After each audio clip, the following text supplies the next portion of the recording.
दानिश कुरैशी जी, देखिए सवाल ये है कि आदेश में कहीं भी हिंदू, मुसलमान, मुहर्रम और इस तरह की चीजों के लिए उसमें एक लाइन ये लिखा है, धार्मिक यात्राओं जुलूसों में किसी प्रकार के अस्त्र शस्त्र का प्रदर्शन नहीं। तो आप सिर्फ मुहर्रम से इसको क्यों जोड़ रहे हैं? नहीं,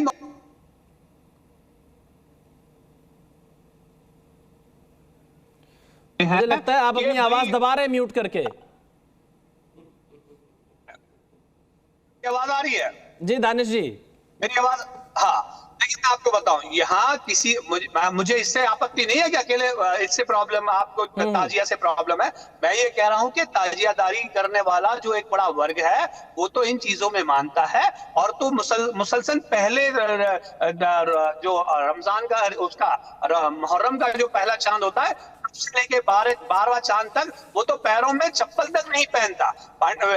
विशाल भाई मैं आपको बताऊं, लेकिन जिस तरीके का फरमान, ये तगलकी फरमान जो योगी जी जारी करने की कोशिश कर रहे हैं, तो ये उनकी आस्था का एक हिस्सा है। चलिए मैं आगे इस पर राकेश त्रिपाठी जी से जवाब लूंगा, लेकिन हमारे साथ आचार्य विक्रमादित्य जी भी जुड़े हुए हैं। आचार्य विक्रमादित्य जी, आपका क्या मानना है इस आदेश को साधु संत कैसे देखते? क्योंकि देखिए ओवरसाइज डीजे को अनुमति नहीं मिलेगी जो कांवड़ यात्रा में चलती है, बहुत ज्यादा तेज में आवाज में आप डीजे नहीं बजा पाएंगे, तो इस आदेश को कैसे देखता है साधु संत? देखिए, जिस प्रकार की व्यवस्था सरकार बनाती है उसका पालन किया जाना चाहिए और हम उसको स्वीकार करते हैं। उसमें कोई ऐसा नहीं है कि कहीं जबरदस्ती आप प्रयास करने का प्रयास। मुझे लगता है इस डिबेट में जब से मैं बैठा हूं, चाहे वो हसन साहब हो, चाहे वो कुरैशी साहब हो, सिंगल लाइन एजेंडा लेके बैठे हैं कि इस देश में बलवा करा रहा है। अरे भाई, धर्म त्योहार मना रहे हो, सरकार ने आदेश दिया है, चलिए मैं आपके पास, उसको मानने में क्या दिक्कत है? मैं आपके पास लौटूंगा। शांति का धर्म इस्लाम कहते हैं आप, और वहां तलवार की जरूरत क्या है भाई साहब? एक बार मैं राकेश त्रिपाठी से पहले मैं इस पे जवाब लेता हूं जो यहां पर दानिश कुरैशी कह रहे हैं। दानिश कुरैशी ये कह रहे हैं कि ये तो परंपरा का हिस्सा है, वो बता रहे हैं। राकेश त्रिपाठी नहीं, परंपरा का हिस्सा मैं उदाहरण के साथ बता रहा हूं आपको। दानिश जी एक एक कर, दानिश कुरैशी जी एक एक कर, आप स्काइप से जुड़े, आपकी आवाज साफ नहीं आएगी। राकेश जी को बात पूरी करने दीजिए, फिर मैं आपके पास आऊंगा। राकेश जी देखिए विशाल जी, मैं तो उदाहरण से बता रहा हूं कि कैसे वर्ष 2006 में जब उत्तर प्रदेश में समाजवादी पार्टी की सरकार थी, मुलायम सिंह यादव मुख्यमंत्री थे, और कैसे गोरखपुर में इसी ताजिया के जुलूस में, मुहर्रम के जुलूस में कैसे दंगे उसके बाद हुए थे, क्योंकि हथियार लेकर के सार्वजनिक तौर पर प्रदर्शन कर रहे थे और उसमें छीटाकसी की घटनाएं हुई, छिड़काने की घटनाएं हुई, और उसके बाद वहां गोरखपुर में दंगे हुए हैं। हमने उत्तर प्रदेश में इस तरह की घटनाएं बहुतायत मात्रा में देखी हैं, और इसलिए इन बातों से सबक लेकर के स्पष्ट तौर पर निर्देश किए गए हैं कि किसी भी धार्मिक यात्रा में, मजहबी यात्रा में, चाहे वो कांवड़ यात्रा हो, चाहे वो मुहर्रम का ताजिया जुलूस हो, किसी भी व्यक्ति को इस बात की इजाजत नहीं हो सकती है कि वो सार्वजनिक तौर पर हथियारों का प्रदर्शन करे, किसी को डराने धमकाने का प्रयास करे, कानून व्यवस्था को अपने हाथ में ले। चलिए आप कह रहे हैं सबके लिए है, भुवन जोशी समाजवादी पार्टी और दानिश कुरैशी, ये बात समझिए। 10 सेकंड पांडे जी, 10 सेकंड जी, जल्दी से दानिश कुरैशी, जल्दी से। देखिए मैं आपको बताऊं, दिक्कत इनकी ये है कि आप कभी भी आजादारी के जितने भी मानने वाले लोग हैं, उन्होंने कभी किसी प्रकार का कोई दंगा नहीं किया। अगर तारीख में इनके पास कोई डिटेल है तो आप दे दीजिए। आप चलिए कोई बात नहीं, मैं लौटूंगा। प्रोफेसर भुवन जोशी जी भी हमारे साथ जुड़े हैं। बताया इसीलिए ना मैंने गोरखपुर का उदाहरण बताया आपको। नहीं मैं तो गोरखपुर का उदाहरण बताया। दानिश कुरैशी इसके बाद भी मानने को तैयार नहीं है। एक उदाहरण नहीं, उत्तर प्रदेश के दर्जनों जिलों के ऐसे सैकड़ों उदाहरण हैं जहां पर इस प्रकार के दंगे की घटनाएं केवल सार्वजनिक तौर पर हथियारों के प्रदर्शन के कारण हुई है। इस तरह की कोई घटना में हिस्सा नहीं ले सकता, मैं आपको जिम्मेदारी से कह रहा हूं। आजादारी में मानने वाला कोई मुसलमान, मैं मुसलमानों के संदर्भ में ये बात नहीं कह रहा हूं। अराजक तत्व कहीं भी हो सकते हैं। मैं किसी समुदाय से इसको जोड़ करके नहीं कह रहा हूं। किसी भी अराजक तत्व को ऐसी यात्रा का हिस्सा नहीं बनना चाहिए। दानिश कुरैशी, आपको तो आगे बढ़ करके, आप एआईएम की नुमाइंदगी करते हैं, आपको तो आगे बढ़ करके कहना चाहिए कि किसी को सार्वजनिक प्रदर्शन इस तरह का न करे। नहीं, बिल्कुल गलत आरोप लगा रहे हैं आप उस समाज के ऊपर जो लोग ताजियादारी में मानते हैं। आप गलत आरोप लगा रहे हैं उनके ऊपर। चलिए प्रोफेसर भुवन जोशी जी, ताजियादारों पर आरोप नहीं लगा रहा हूं, मैं स्पष्ट तौर पर कह रहा हूं सार्वजनिक यात्राओं में अगर कोई अराजक तत्व घुस करके इस प्रकार के हथियारों का लगाने का काम करेगा तो खतरा तो मुहर्रम के जुलूस को भी होगा। मुहर्रम के जुलूस को भी खतरा होगा भाई। ये दंगे होंगे तो हर हिंदू मुसलमान दोनों के चलते। राकेश त्रिपाठी, भुवन जोशी जी, मैं फिर आपके पास लौटूंगा। प्रोफेसर भुवन जोशी समाजवादी पार्टी के प्रवक्ता जुड़े हुए हैं। प्रोफेसर भुवन जोशी जवाब दीजिए। राकेश त्रिपाठी आरोप लगा रहे हैं कि 2006 में गोरखपुर में ताजिया के दौरान दंगे भड़क गए थे अस्त्र शस्त्र होने की वजह से, इसलिए कह रहे हैं किसी भी धार्मिक जुलूस में अस्त्र शस्त्र का प्रदर्शन की अनुमति नहीं दी जाएगी। प्रशांत पांडे जी, आज मैं अपनी विशाल पांडे जी, विशाल पांडे जी, मैं आज अपनी कविता के द्वारा अपना जवाब देना चाहता हूँ। लिखकर लाए हैं, मुझे लग रहा है। और मुझे, हाँ बिल्कुल लिख के आए, लिखना पढ़ना हमारा काम है, टीचर प्लीज है। प्लीज। मैं, और ये पल्लवी मिश्रा की कविता है, उसमें मेरे सारे जवाब है, समाजवादियों का जवाब है।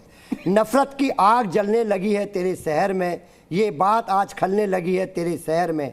जो आसरा थे कल मेरे सब गुम कहाँ हुए, हिजरत की चाह पलने लगी है तेरे शहर में।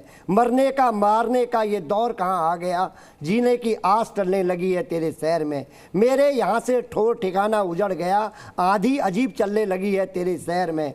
हर दिल में कौन भरने लगा है दुश्मनी, यहाँ सख्फत भी हाथ मलने लगी है तेरे शहर में।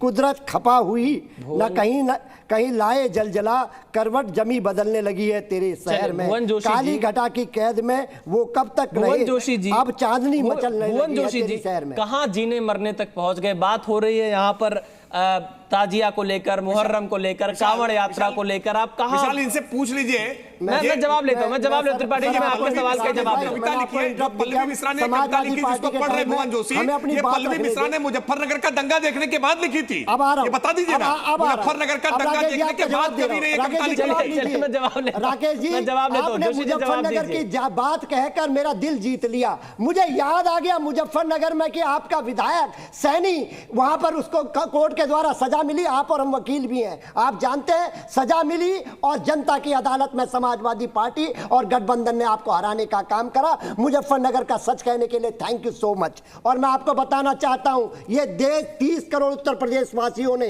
इस संविधान के खातिर, और मैं कहना चाहता हूं माननीय योगी जी, आपने भी इसकी शपथ ली है, आपने इसकी शपथ ली है। आपको सब धर्मों को, सब जाति, सभी वर्ग के लोगों को साथ लेने का संदेश 2024 में उत्तर प्रदेश की जनता ने सुनाया है। हमारे नेता माननीय अखिलेश यादव जी संविधान को लेकर चले, हम सब उनके सिपाही इसको लेकर चले, और हम लोग आप लोगों को जनता की अदालत में और कोर्ट की अदालत में जब आप इस संविधान के खिलाफ जाओगे, हम इस लड़ाई को लड़ने का काम करेंगे। समाजवादी लोग, भुवन जोशी जी, योगी आदित्यनाथ ने जो आदेश दिए हैं उस पर आपकी पार्टी की प्रतिक्रिया क्या है? मैं आपको बहुत जिम्मेदारी से कहना चाहता हूं, इस देश को हमने कहा है, इस देश चलेगा, ये प्रदेश चलेगा, संविधान के हिसाब से चलेगा। अगर आप मजहब के आधार पर भेदभाव करने की कोशिश धार्मिक यात्राओं, जुलूसों में किसी प्रकार के अस्त्र शस्त्र का प्रदर्शन करने की इजाजत नहीं होगी, इसमें संविधान का उल्लंघन कहां से आपको दिख रहा है? आप तो वकील भी हैं। उसी विषय से कह रहा हूं, और आप भी बहुत अच्छे से समझ रहे पांडे जी, ये 30 करोड़ जनता ने नफरत को जवाब दिया है। उत्तर प्रदेश में अयोध्या वासियों ने जवाब देने का काम करा है। चलिए मैं जवाब देता हूं। राकेश त्रिपाठी जी, मंदिर मस्जिद, राकेश त्रिपाठी जी, संविधान कैसे खतरे में आ गया इस आदेश से? क्या इस आदेश से संविधान खतरे में आ गया है? नहीं, मुझे बड़ा आश्चर्य है। आपने जब भुवन जोशी से सवाल पूछते हैं तो वो जवाब कुछ और देने लगते हैं। अरे भाई, आप चाहते हैं क्या कि हथियार लहराते हुए चलना चाहिए? क्या समाजवादी पार्टी इस बात की पक्षधर है कि हां, हथियार लहरा करके चलना चाहिए और खूब हथियार लहरा करके अपना भौकाल दिखाना चाहिए, जिसको लखनऊ में भौकाल कहते हैं? ये भौकाल दिखाना चाहिए क्या? पार्टी जी, ये तो आपकी परिभाषा है, वही दंगा, ये तो आप लोगों की परिभाषा है। आप लोग नफरती एजेंडे को ले जाते हैं, समाजवादी तो इस देश में मोहब्बत ला रहे हैं, हम तो मोहब्बत लाने के काम में लगे। आप लोग नफरत की राजनीति करते हैं, पूरे देश ने आपकी राजनीति को मना कर दिया है, देश को ठेका दिखाने का काम करा है, अयोध्या में आपको ठेका दिखाने का काम करा है। ये नफरत की राजनीति का अंत कर दीजिए, विकास की राजनीति पर आ जाइए, हिंदू मुसलमान का चश्मा उतार के फेंक दीजिए। आराम से, कोई भागा नहीं जा रहा, आराम से जोशी साहब, एक एक करके आप लोग एक साथ बोलेंगे, कोई समझ नहीं पाएगा। जी न्यूज़।